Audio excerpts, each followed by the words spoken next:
Today's adventure, we're heading to the fort to see what the heck is going on at the fort. So follow along and see where we go today.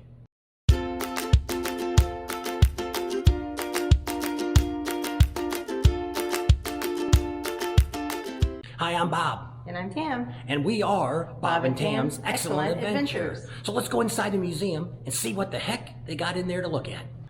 Let's climb aboard the wagon and see what's here. When you're checking out the fort, there's a really nice museum here. Even got some bones behind us from possibly a dinosaur that's 10,000 BC. And that's some old bones.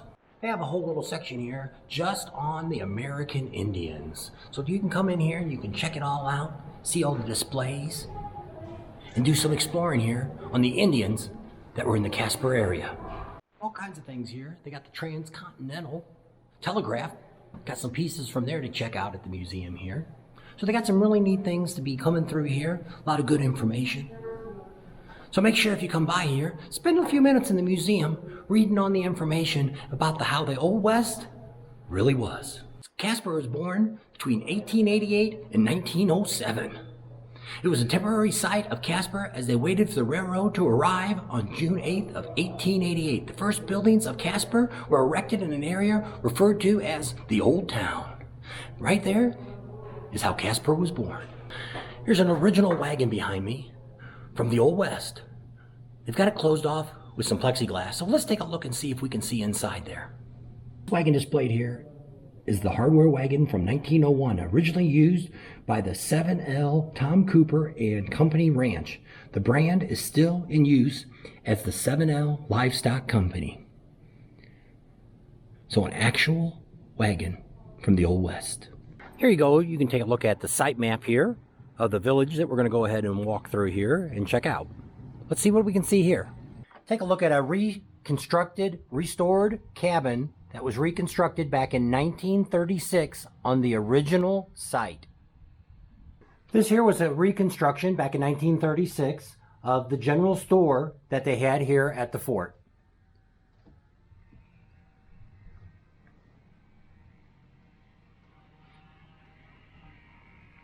Most of the timbers and the wood here all came from the general mill that was in the area.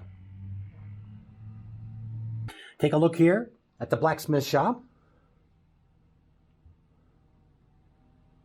A lot of the times they have reenactments out here, but due to the coronavirus situation that's going on in America right now in the world, there is no workers here in the fort. Here's a look at one of the living quarters for one of the generals, colonels, whatever they may have been during that period. Had a pretty nice room, good size. As exploring through the village here, you can see that they've got quite a few buildings here that have been reconstructed to show you where the fort was, where the actual foundations were at. They built all of this where those foundations were at. Pretty much all the buildings that we're checking out here all have something inside it for you to check out. A lot of them you can step inside and take a good look around and see what's there. So if you get out this area, this is a good place to take a stop at. If you watch the video right before this one, there's actually a campground right out here. Got some excellent tent camping, RV camping, full hookups that you can check out. Caspar is definitely a town that's worth checking out. They've done a really good job of reconstructing here. Right now I'm stepping in right inside the horse stables. Doesn't look that big from the outside. It's definitely a good size inside. Here's a combination of a hall that they did a lot of eating in, socializing in. Also, they slept in here too. So for the cavalry, this is probably the main place they hung out. Here's the other side of that hall that we were just in. So there's some more barracks here for the troops to stay in. Not too bad. Not what you would expect for back in that time. On these grounds and the grounds around Caspar, there was a lot of Indians. And in turn, the cavalry and the Indians had a lot of battles here. Had several right here on these grounds. There was several massacres out here with the Sioux. The Sioux came back here and attacked, tried to get even with the troops. So this is a pretty historical site for the American Indian and for the cavalry. Right here, we're standing at the landing for the old ferry. that took the cavalry, Western civilization, across the river. The ferry here was built back in 1885 and 86. It took them 2 years to build this, to get across the river here, the Platte River.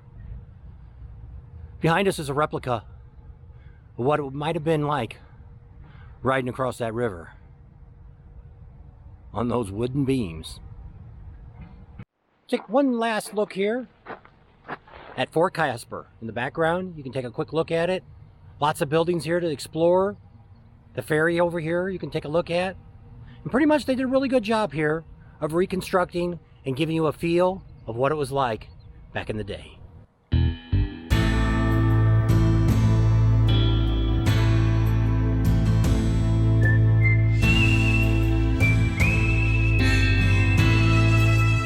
All right, right here we're gonna wrap up here visiting the fort. Remember, when you come here, it's very inexpensive. The museum tour and heading through here, through the village out here, it's only a mere $4 per person. That's the adult price. They got some kid prices and senior prices, but we didn't look at any of that. So right here, we're gonna leave you right here at the fort. So thanks for coming along on our adventure. Hope you liked the tour of the Fort Caspar. And subscribe to our channel. We're still growing, we're doing good, and give us a thumbs up if you like the video. Leave us some comments if there's anything that you want to know that we didn't show you, and ring the notification bell, and we'll see you on the next video. And we'll be in Sturgis soon. See ya. Here we are in Caspar, Wyoming. And what do you want to find out? What have you never seen? I think we just seen the largest eagle around.